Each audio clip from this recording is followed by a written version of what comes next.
우리가 지난 시간부터 결혼을 좀 다루고 있습니다.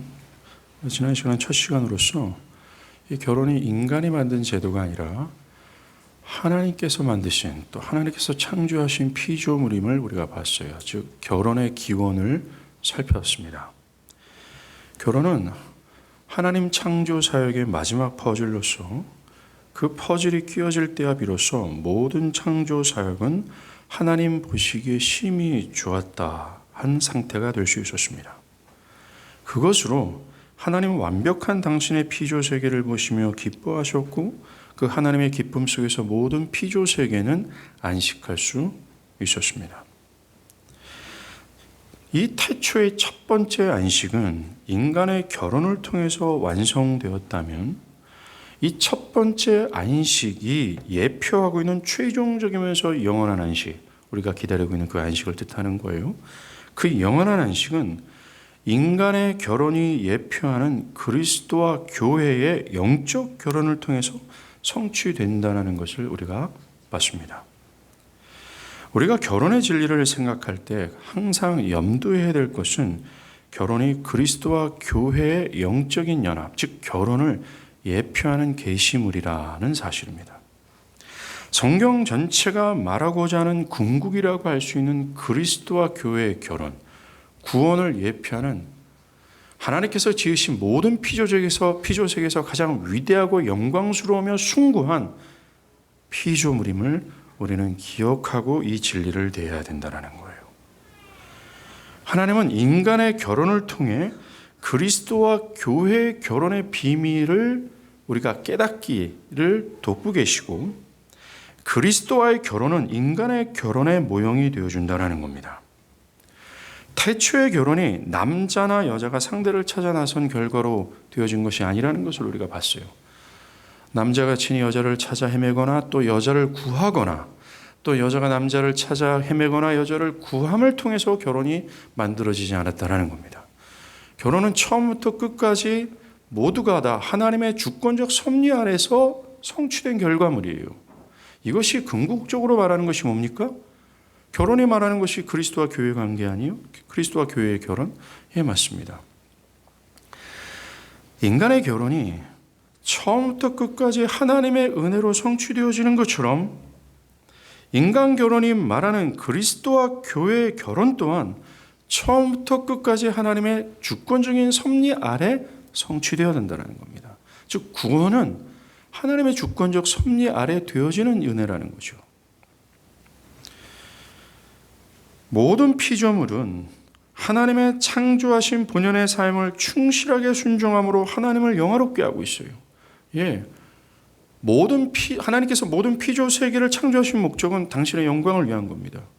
그리고 하나님의 손으로 지음받은 모든 피조 세계는 하나님의 본래 질서 아래서 하나님께서 본래 명령하신 명령을 충실하게 순종함으로 하나님을 영화롭게 해요. 하나님께서 창조하신 결혼 또한 마찬가지입니다. 결혼의 목적은 순전히 하나님의 영광을 두고 있습니다. 결혼 또한 본연의 하나님께서 세우신 질서 아래 하나님께서 명령하신 결혼에 온전히 순종함을 통하여 결혼을 통해 드러나야 될 하나님의 영광을 돌리고 또 드러내는 것입니다. 만약 이 결혼이 하나님께서 본래 의도하신 목적을 두지 않고 있다면 그 결혼은 존재하지만 의미가 없습니다. 실체가 있는 것 같지만 그 결혼은 아무것도 아닙니다. 그래서 마틴 로이드 존스 목사님이 말한 것처럼 그리스도인이 아닌 사람들은 진정한 결혼 제도를 이해할 수 없다라고 얘기해요. 즉 남편과 아내를 통해서 드러나야 될 성경이 궁극적으로 말하고자 하는 이 영광스러운 영적 결혼을 불신자들은 절대로 드러낼 수 없으며 그 결혼은 아무것도 아니다라고 말씀드릴 수 있다는 것입니다. 우리가 먼저 집중할 것은 인간의 결혼보다는 인간의 결혼을 통해서 하나님께서 드러내시고자 하는 그리스도와 교회의 결혼이에요. 우리가 지금 계속 결혼을 얘기하고 있는데 여러분들이 먼저 깨닫고 집중하고, 아니요, 그 모두 인간의 결혼을 비록 깨닫지 못한다 할지라도 이것을 먼저 우리가 집중해야 되는 거예요. 그것을 제대로 깨닫지 못한다면 결코 인간의 결혼을 향한 목적 또한 그는 성취할 수 없어요. 즉 남편과 아내의 헌신적인 사랑과 복종은 기대할 수 없다라는 겁니다.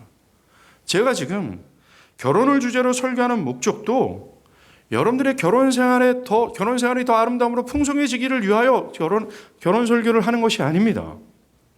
이 결혼을 주제로 한 이 설교가 가진 목적은 그리스도와 결혼의 아름다움을 드러내기 위한 거예요. 먼저 그것의 아름다움을 알고 그것에 압도하기를 간구하기를 바랍니다. 그래서 현재 그리스도 안에 있는 사람이라면 자신이 얼마나 영광스럽고 신실하며 얼마나 위대한 신랑을 맞이한 신부인지를 깨닫기를 바라요. 그 결과 그것으로 누구도 필요 없을 정도의 충분성을 갖기를 바랍니다. 나의 진정한 신랑으로 인해 안전함을 누리고 미래에 대한 그 어떤 두려움도 없기를 바라요. 결혼은 이것을 알려주는 계시물이에요. 진정한 결혼에 집중하길 바랍니다. 먼저 오늘 본문을 통해서 우리가 볼 것은 오늘 보면 18절에서 나오는 돕는 배필에 대한 이해입니다. 하나님은 아담을 위해 돕는 배필을 만드시고자 이를 착수하시죠. 우리가 잘 알듯이 하나님은 짐승들을 아담에게로 이끄셔서 이름을 짓게 하십니다. 그러던 중 20절이에요.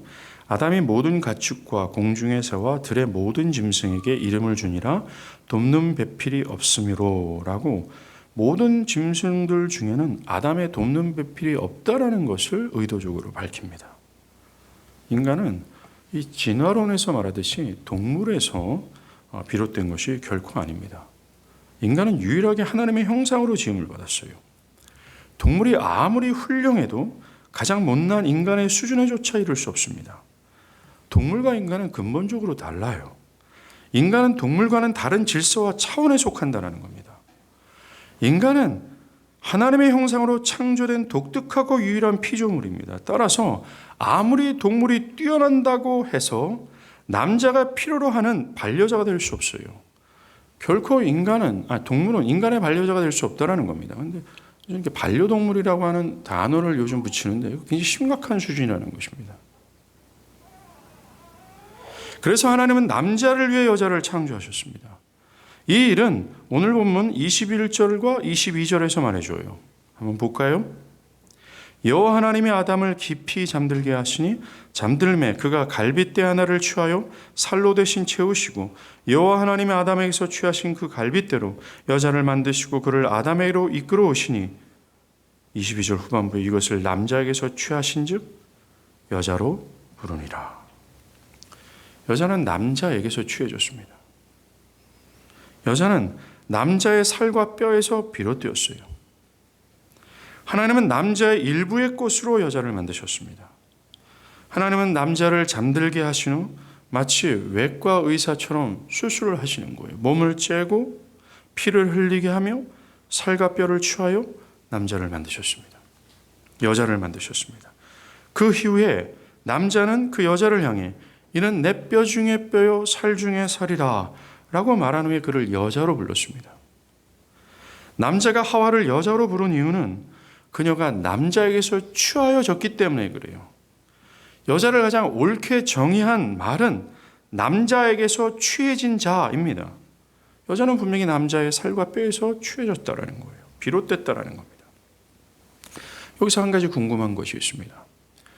하나님은 여자를 만드실 때 재료가 없어서 아담에게서 비롯되게 하신 것일까? 흙이 없어서 아담처럼 빚지 못하셨나? 흙이 없어서 그렇게 하셨을까라는 겁니다. 그렇지 않습니다.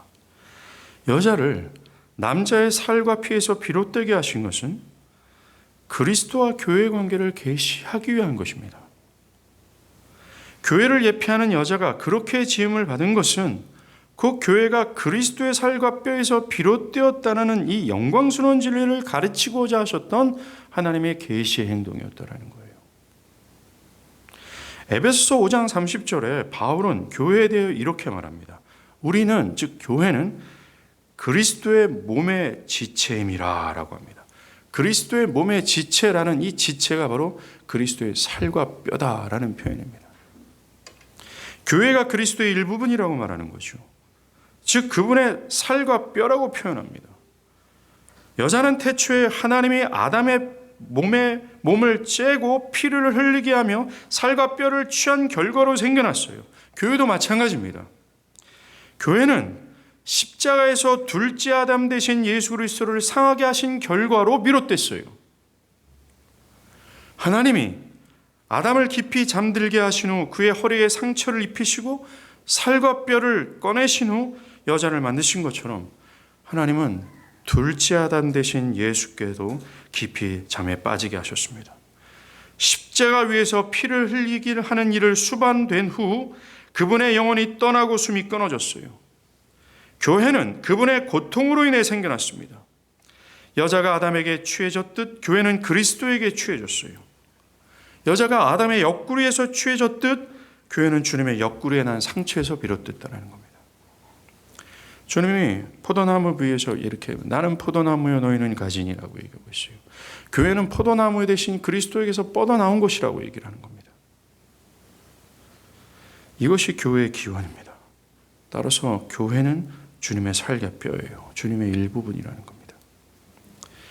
교회는 본래 하나님을 반역하여 죽어 마땅한 죄인이었습니다. 엄밀히 따지면 형벌을 받아 마땅하고 하나님께서는 어떤 선함도 베풀지 말아야 될, 심지어 베풀어서는 안 될 자격 없는 존재였어요. 그런데 그리스도께서 교회를 위해 교회가 받아야 될 모든 형벌을 십자가에서 대신 다 받아내셨습니다. 교회가 받아야 될 모든 죄와 형벌, 하나님의 진노를 대신해서 그분이 다 받으신 거예요. 그리고 그리스도께서 죽기까지 하나님의 모든 명령을 완전하게 순종하신 결과로 인해 교회는 죄 없다함을 받고 의롭다 여김을 받게 된 겁니다. 그리스도의 신부가 될 자격을 갖추게 된 거죠. 교회는 믿음으로 그리스도와 연합하여 그리스도와 함께 십자가에서 모든 죄의 형벌을 다 받은 것처럼 여김을 받고 또 믿음으로 그리스도와 연합하여 그리스도께서 죽기까지 하나님의 모든 명령을 완벽하게 순종한 것처럼 여김을 받게 됩니다. 우리는 지금 교회가 여자처럼 그리스도의 살과 뼈에서 비롯됐다는 말의 의미의 실체를 이야기하고 있는 거예요. 교회는 그리스도께서 자신을 처참한 죽음에 내어주신 그 희생한 결과에서 비롯되었습니다. 신약 성경이 예수 그리스도를 둘째 아담 또는 마지막 아담이라고 표현한 이유가 이거예요.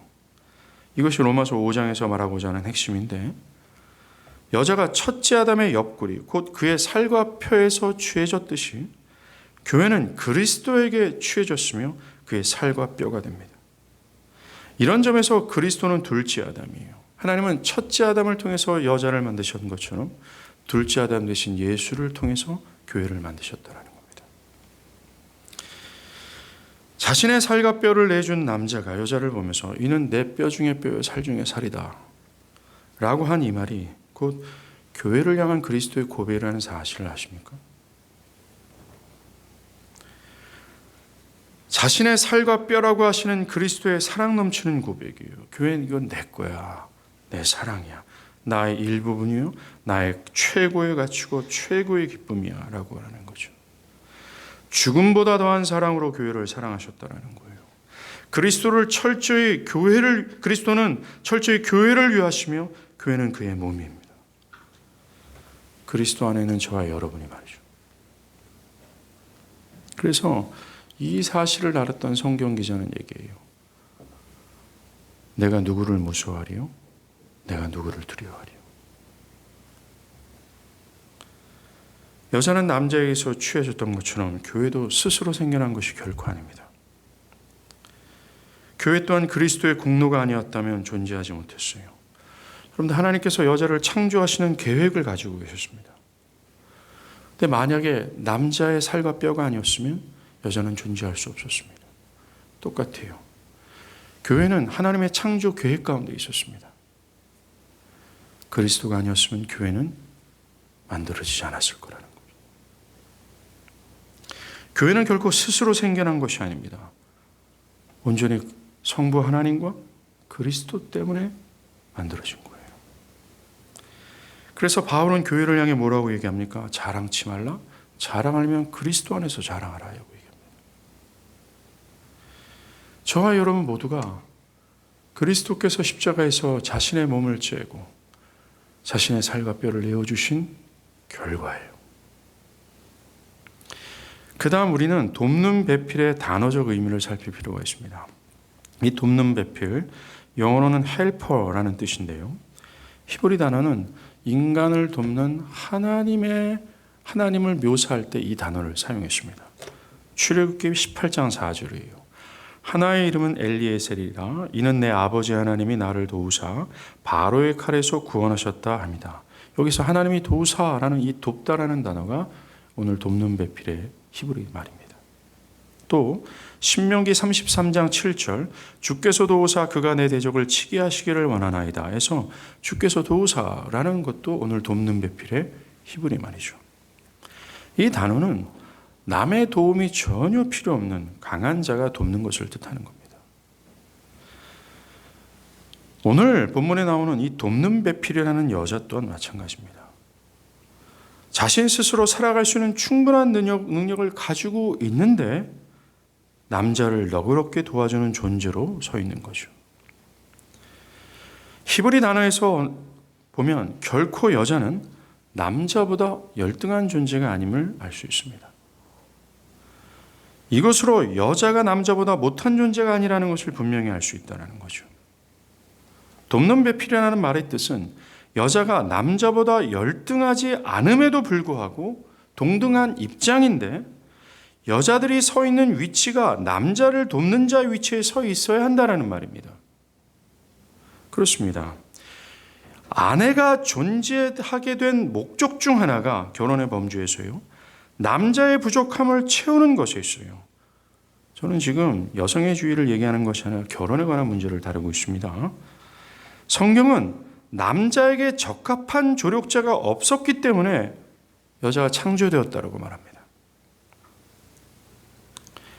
아내는 남편을 돕고 지지하며 지원하는 역할을 맡아 남자가 하나님께 부여받은 직분을 잘 감당할 수 있도록 최선을 다해 도와야 된다는 것이죠. 때로는 아내가 남편에 비해 더 많은 지식과 지혜를 가질 수 있습니다. 남편보다 더 좋은 학벌 또 더 높은 학위를 가질 수 있습니다. 그러나 참으로 지혜로운 배필이라면 자기의 의견을 낮추고 남편을 존중히 여기며 또 남편을 돕는 자의 부르심을 충실히 행해야 될 것이 합당하다는 겁니다. 아내가 부족하거나 열등해서가 아님을 기억하십시오. 이것은 하나님께서 창조의 질서로 세우신 거예요. 남편들은 자신을 돕는 아내를 열등한 존재로 여긴다든가 여자의 조언을 무시해도 된다는 의미가 결코 아닙니다. 나중에 살필 것이지만 폭력을 행사하거나 힘을 과시한다든가 이것은 결코 남편을 향한 하나님의 뜻이 아닙니다. 남편은 아담이 하나님으로부터 주어진 자신의 배필을 보고 최고의 사랑을 고백한 것처럼 아내를 아끼고 사랑해야 될 거예요. 이것이 창조 질서를 통해 설정한 남편과 아내의 관계라는 겁니다. 사랑하는 여러분, 하나님은 돕는 배필, 충분한 능력이 있어요. 남편보다 열등한 존재가 아님에도 불구하고 남편이 하나님께서 명령하신 이 직분을 잘 수행할 수 있도록 돕고 섬기는 이 아내가 그러한 입장에 있을 때, 또 남편이 이는 내 뼈 중에 뼈요 살 중에 살이라고 하는 정말 충분한 사랑이 있을 때 그 상태를 보시면서 보시기에 심히 좋았다라고 하셨습니다.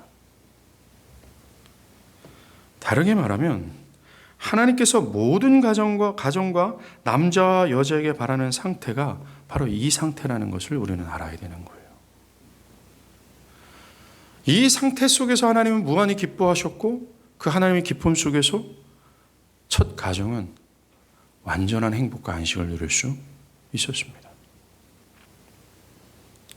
이런 에덴의 상태가 에베소서 5장의 바울은 성령 충만한 가정에서 나타난다라고 얘기합니다.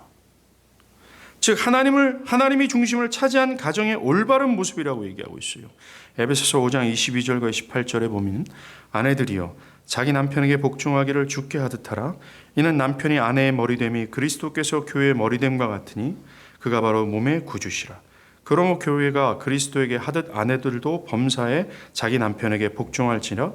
남편들 아내 사랑하기를 그리스도께서 교회를 사랑하시고 그 교회를 위하여 자신을 주신 같이 하라.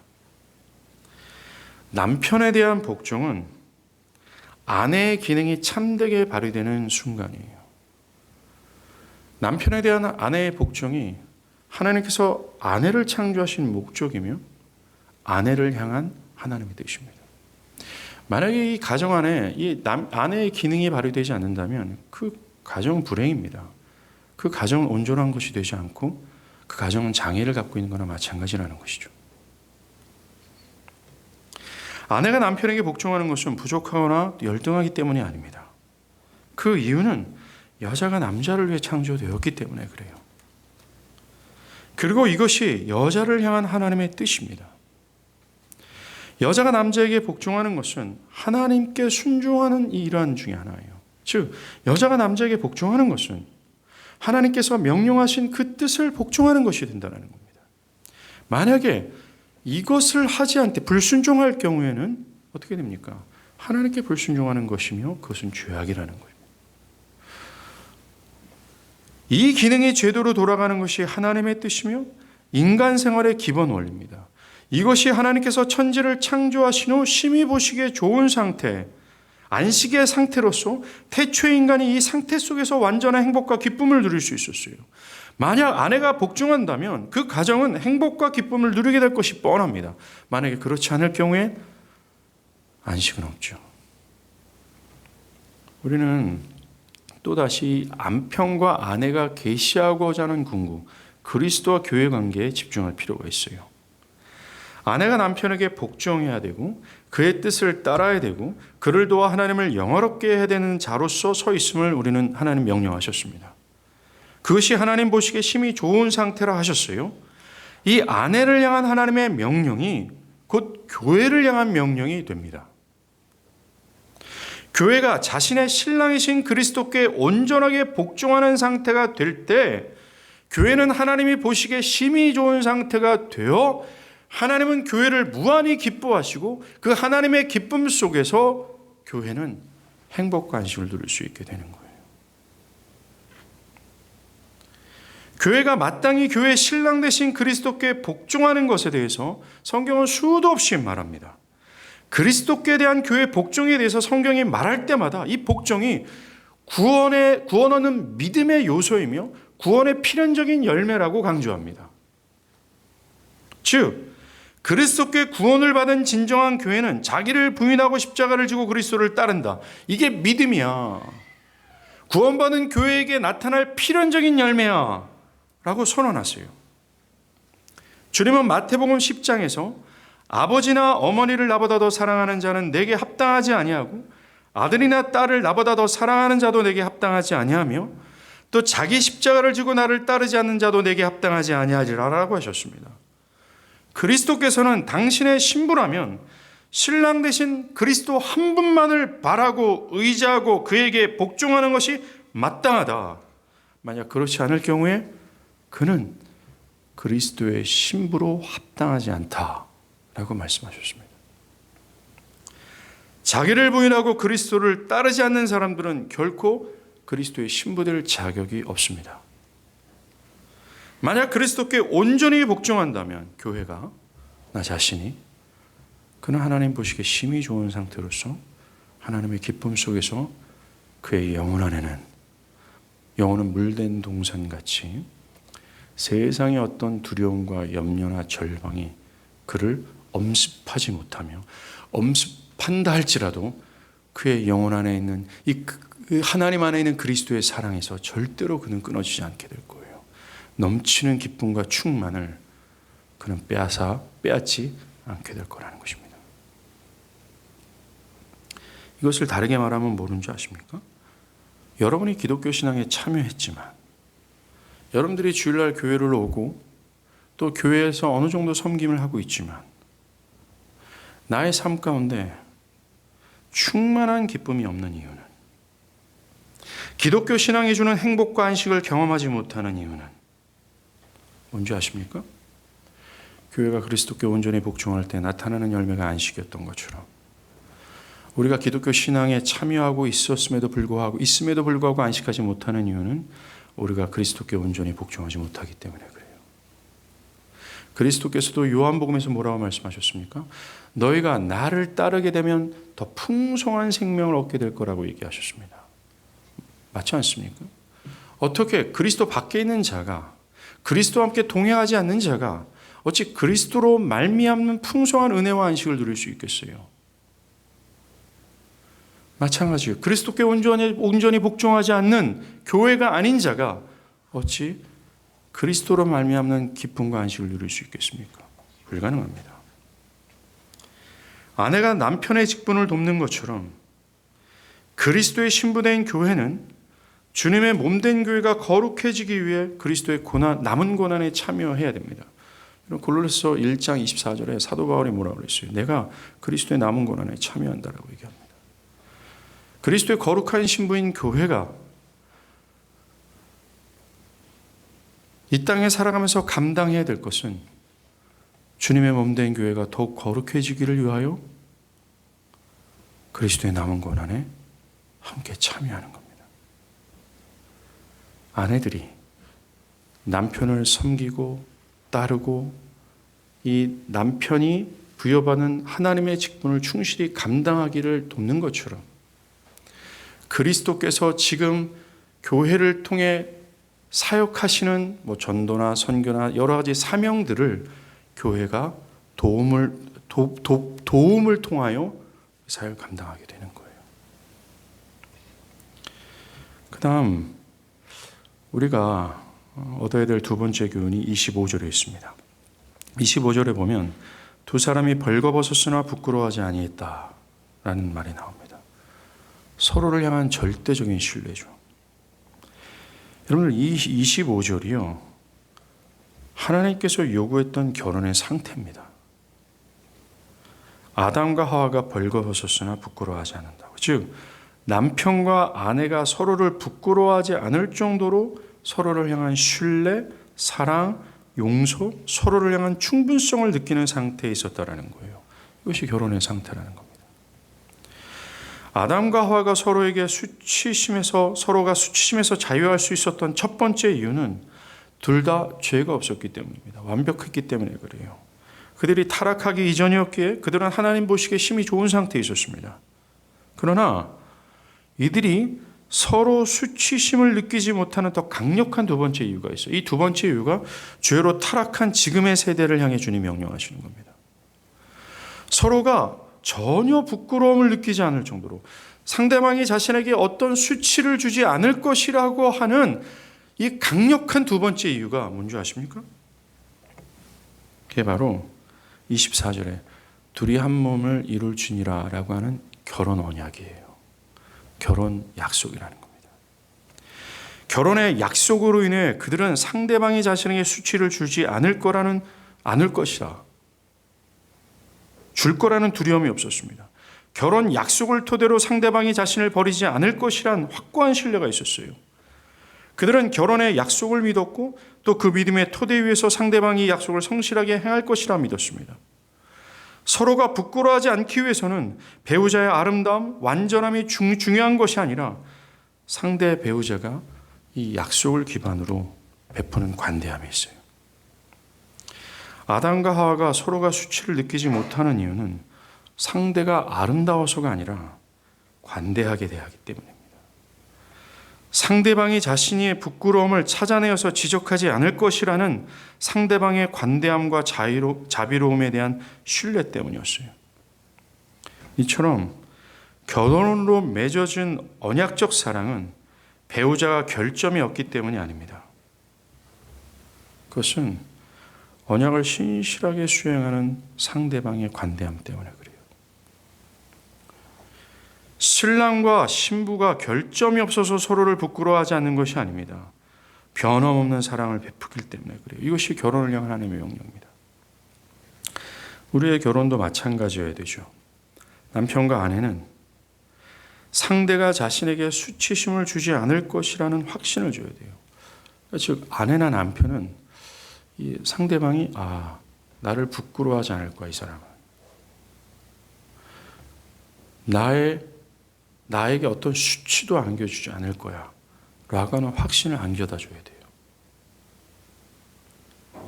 그만큼 관대해야 됩니다. 상대가 자신에게 만족이 되지 않는다 할지라도 관대함과 사랑으로 허다한 죄를 덮어줘야 돼요. 결혼 언약이 주는 사랑과 신뢰 가운데 있어야 됩니다. 이런 결혼을 꿈꿔야 되겠죠. 이 세상이 그리스도와 교회의 관계를 보기 위해 우리의 결혼이 그래야만 됩니다. 부부가 서로에 대한 신뢰는 서로가 자기를 부인할 때 가능해져요. 서로를 헛듣고 업신여기는 것을 통해서는 이 숭고한 아름다움을 보여줄 수 없습니다. 결혼을 통해 드러나야 될 이 아름다움. 저는 목회를 하면서 교회 안에조차도 아내들이 남편을 또는 남편이 아내를 업신여기는 말투로 대하는 것들을 보게 됩니다. 과연 그 가정에 하나님께서 가정에게 그 가정이 그리스도의 가정에 허락하는 이 안식과 기쁨이 있을까? 과연 그 가정을 보면서 하나님께서 보시기에 심히 좋다라고 하실 수 있을까? 없다 선언합니다. 절대로 그 가정에 하나님의 언약이 살아있을 수 없어요. 자, 그렇다면 어떻게 하면 이런 절대적인 신뢰, 사랑, 정말 엄청난 관대한 사랑으로 이 가정이 세워질 수 있을까? 상대방에게 충분성을 가지고 지속적인 사랑으로 대할 수 있을까? 어떻게 하면요? 하나입니다. 그것은 이 결혼이 계시하는 진정한 결혼의 의미를 깨달을 때예요. 즉 그리스도와 결혼의 관계를 이해할 때라는 겁니다. 여러분이 먼저 이 결혼에 계시하는 바가 무엇이고 또한 그것을 경험적으로 깨달을 때 여러분은 결혼의 진정한 제도를 이해하고 또는 이 아름다움을 누릴 수 있다는 것입니다. 이것이 우리가 자주 놓치는 수순입니다. 성경은 항상 원론이 되는 참된 지식이라는 이 진리를 바르게 이해할 때 다른 모든 것을 이해하고 진정한 변화가 뒤따른다고 강조했어요. 즉 먼저는 성경이 계시하는 바가 무엇인지를 알 때 그것에 뒤따르는 자연적인 변화가 있다라고 얘기를 하는 겁니다. 즉 진리가 말하는 대로의 변화예요. 결혼도 마찬가지입니다. 결혼에 대한 진정한 진리를 먼저 알지 못하고 결혼의 명령을 시행하면 그것은 자신들의 견해 속에서 체계화된 방식을 엉뚱하게 따르는 격이 되는 겁니다. 아닙니다. 여러분들이 먼저 깨달아야 될 것은 이 진정한 결혼이에요. 그것을 진정으로 경험하는 겁니다. 그렇게 될 때 결혼을 향한 하나님의 명령을 우리는 충실하게 자연적으로 드러낼 수 있게 되는 것입니다. 남편과 아내가 결혼의 언약을 토대로 서로를 부끄러워하지 않는 것이야말로 에베소 5장 31절 32절에서 말하는 그리스도와 교회의 결혼 언약의 정수입니다. 그리스도와 교회의 결혼 언약은 영원토록 서로를 부끄러워하지 않는 절대적 사랑과 신뢰의 관계예요. 신부된 교회가 자신의 상태를 부끄러워하지 않는 이유가 뭔지 아십니까? 저와 여러분이 교회가 그리스도께서 자신을 부끄러워하지 않을 것이라는 믿음은 교회가 완벽해서가 아닙니다. 교회는 완벽하지 않을 뿐만 아니라 완벽할 수도 없어요. 그렇다면 신부된 저와 여러분, 교회가 더 이상 죄로 인해 수치심을 느끼지 않는 이유가 뭔지 아십니까? 거룩하신 그리스도께서 자신을 부끄러워하지 않을 것이라는 믿음이 있는 이유가 뭔지 아십니까? 그것은 신랑 되신 예수의 관대함과 자비로움에 대한 믿음 때문에 그래요. 신랑이 그들의 죄를 지적해서 그들에게 수치심을 주지 않을 것이라는 확신 때문입니다. 신랑이 자신의 살과 뼈를 십자가에서 신부를 위해 다 내어줄 정도로 엄청난 사랑을 가진 분이라는 확신 때문에 그래요. 그가 그들의 죄로 인해 그들을 버릴 것이라는 두려움이 없기 때문입니다. 그러므로 하나님이 짝지어 주신 것을 사람이 나누지 못할지니라. 나는 확고부동한 이 언약 위에서 절대로 우리를 버리지 아니하시고 우리를 향한 사랑을 취소시키지 아니하시고 우리를 향한 사랑을 중단하거나 또 감소시키지 않을 거라는 이 믿음 때문에 교회는 영원토록 부끄러워하지 않는 것입니다. 또한 나의 신랑 되신 그리스도께서 영원토록 나를 부끄러워하지 않을 거라는 확신이 있게 되는 거예요. 그리스도가 신부를 끝까지 사랑하는 이유는 교회가 완벽하기 때문에 완벽하기 때문이 아닙니다. 그리스도가 교회를 끝까지 사랑하시는 이유는 교회가 자격을 갖추었거나 그 정도의 자격을 갖추었거나 순결하기 때문이 아닙니다. 교회는 여전히 자격이 없어요. 저와 여러분을 봐도 마찬가지입니다. 교회는 마치 호세아가 결혼한 창녀 고멜과 같아요. 가장 영광스러웠던 왕이 결혼했던 술람미 여자도 같습니다. 음란한 아내였고 또는 계속해서 자격 없는 아내예요. 그런데 하나님께서 호세아에게 너는 음란한 아내를 취하여 결혼하라, 그를 사랑하라, 그를 데리고 오라, 지속해서 구애하라라고 얘기하셨습니다. 이게 뭐예요? 그리스도와 교회 관계를 말해준다라는 겁니다. 끊임없이 교회는 고멜처럼 술람미 여인처럼 자격이 없고 한 명 신랑 대신 유일한 그리스도를 흠모하기보다는 여전히 이웃의 남자들을 기웃거리고 그것을 탐하고 있어요. 우린 버림받기에 마땅하며 지금도 우리의 상태를 보면 우리는 부끄러워야 되며 수치감을 느껴야 되는 것이 마땅한 형편입니다. 그럼에도 불구하고 우리가 부끄러워하지 않은 이유는, 그럼에도 불구하고 그리스도께서 우리를 부끄러워하지 아니하시고 수치심을 주지 않은 이유는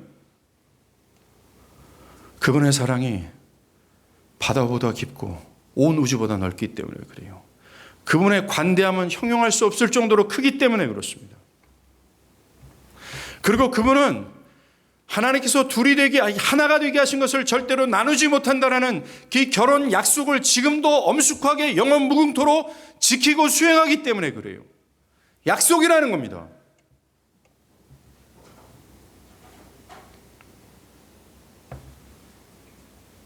제가 그리스도는 교회를 영원토록 버리지 않을 거야. 교회는 거지 같아도 또 거지같이 행동해도 절대로 그리스도는 나에게 뭐 아무것도 안 할 거야. 여전히 사랑만 해 주실 거야. 라는 이 말이 거봐, 나 별 수 없는 죄인이야. 그럼 이렇게 해서 이렇게 반복해도 죄를 지어도 뭐 하는 그리스도께 나를 사랑하겠지. 라고 하는 자기 방어 기제로 이 진리를 사용하라는 말이 아닙니다. 신랑의 관대한 사랑을 받고 있는 신부가 이렇게 핑계댄다면 그는 결코 신부의 자격이 없죠. 이것은 자신의 죄를 현재 부끄러워하고 바이팀 사회에서 숨어서 두려워하는 그리스도의 참된 신부를 향한 위로예요. 마치 자신의 죄의 두려움에 또 발발 떨었던 아담이 바이팀에 숨어서 있을 때 하나님 그리스도를 약속하시면서 그를 위로하시고 그를 끄집어냈잖아요. 이 결혼에 대한 진리 또한 마찬가지입니다. 현재 자신의 죄를 부끄러워하고 두려움 가운데 바들바들 떠는 작은 새와 같은 참된 신부를 향해서 하나님은 위로의 말씀을 전하시고 그를 바위틈에서 끄집어내시고 그 위로 가운데 그를 다시 세워 거룩한 신부로 다시 한번 전진시킬 수 있는 하나님의 역사예요. 하나님의 메시지라는 겁니다.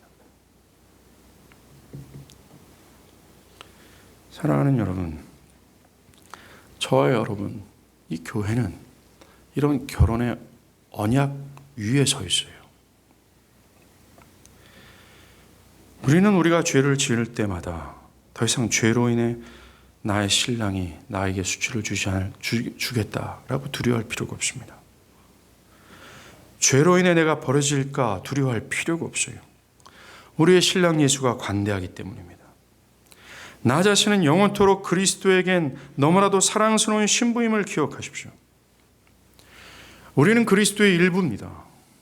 우리는 그리스도에게 비롯된 그리스도의 것이며 그리스도는 우리를 향해서 내 뼈 중에 뼈요 살 중에 살이다 하면서 나의 최고의 애정이며 사랑이며 기쁨이며 최고의 가치다 라는 것을 영원토록 그렇게 여기실 거라고 하면서 하나님 앞에서 결혼 언약을 통해서 토대 위에 우리를 세우셨어요. 심지어 다윗처럼 밧세마를 범하고 우리아를 살해했다 할지라도요. 정말입니까? 그러한 추악한 범법자임에도 믿는다면 그 영광스러운 분의 신부가 되어 그분의 영원한 사랑으로 들어갈 수 있다는 말입니까? 예, 맞습니다. 저는 영원토록 변하지 않은 성경의 진리를 토대로 해서 저는 여러분께 확신 있게 말씀드립니다. 하나님은 당신의 신부에게 어떤 행위나 어떤 것을 요구하지 않습니다. 오직 하나뿐입니다. 믿음뿐이에요. 그리스도께서 교회를 사랑하시는 것은 우리의 노력이나 행위 때문이 아닙니다. 그리스도를 믿음으로 의롭다 여김을 받을 것이라는 이 약속에 대한 믿음, 그거 하나뿐이라는 거예요. 사실 그렇지 않습니까? 그 누가 완전함과 거룩함으로 우리의 신랑 앞에 설 수 있어요? 하나도 없습니다. 그러니 어떤 상태에 있든 어떤 행악을 저질렀든 간에 여전히 믿음의 약속 안에서 교회를 사랑하시는 그리스도를 믿기를 바라요. 우리가 삶에서 풍랑을 만날 때 두려워하지 않을 이유가 여기 있는 겁니다. 교회가 절망하고 낙담하지 말아야 될 이유가 여기 있는 거예요. 교회는 결코 낙담과 절망은 어울리지 않다라는 걸 기억하십시오.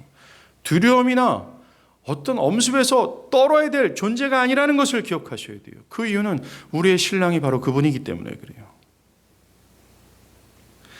우리의 신랑이 그 풍랑을 잔잔케 하시는 하나님이시기 때문에 그렇습니다. 그는 결코 당신의 신부를 떠나지 않고 그 풍랑 가운데 함께 하세요. 이것이 복음서에서 나타났던 우리의 신랑의 모습 아니었습니까? 우리가 눈물을 흘리며 삶의 무게에 짓눌려 있을 때 염려하지 말아야 될 이유는 우리의 신랑이 우리의 인생에 능숙한 사공이기 때문에 그래요. 모든 사람들이 우리의 인생의 배를 다 포기하고 다 이 배를 떠난다 할지라도 유일하게 딱 한 분, 온 우주에서 가장 능숙한 뱃사공인 주님, 우리의 신랑, 우리의 키를 잡고 있어요. 근데 뭐가 두렵고 절망스럽고 낙담하겠습니까? 모든 사람들이 나를 버리고 떠난다 할지라도 여전히 여러분의 곁에 계신 신랑 되신 그리스도가 있음을 기억하십시오. 모든 사람들이 여러분께 실망을 느껴요. 그래 여러분들을 외면합니다. 그러나 우리의 신랑은 그렇지 않다라는 걸 기억하십시오. 다시 한번 말씀드립니다. 그리스도께서 여러분들을 사랑하시는 이유는 여러분들의 행위나 여러분들의 노력이나 여러분으로부터 비롯되는 그것 때문에 여러분들을 사랑하시고 이렇게 관대하게 대하시는 것이 아니에요. 믿음으로 맺어진 결혼 언약 때문입니다. 너는 영원토록 내 뼈 중에 뼈 살이 되는 거야. 나는 영원토록 너를 버리지 않을 거야. 나는 영원토록 너를 사랑할 거야라는 자신의 피로 세우는 이 언약의 토대를 위해서 그렇게 하는 거예요.